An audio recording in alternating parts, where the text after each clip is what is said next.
gelmiş saat var kesim var buralarda. Sıkırağırlık var burada. Saat var kesim var. Öz başınsa düşman olup. Senin evini eşini yıkmak için zadı getirip kesim getirip. Buralarda zat var ha kardeş. Bismillahirrahmanirrahim. Bismillahirrahmanirrahim.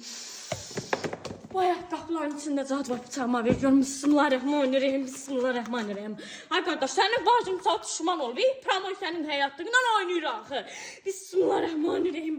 Ay Allah, ay Allah. Bir insanın da bağışlı özüne düşman mı olar? Ay Allah, ay Allah, ay Allah, ay Allah. Dəhşətli, valla dəhşətli. Bacı kardeşe düşman olur, ay Allah.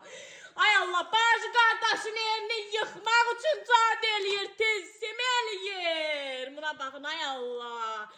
Dəhşətli, valla dəhşətli. Buna bak, ay kardeş, zadıya bak, tezsime bak, görürsen ay kardeş. Ve buna sebep senin bu evin, eşiğin, mülkün yıkılır da.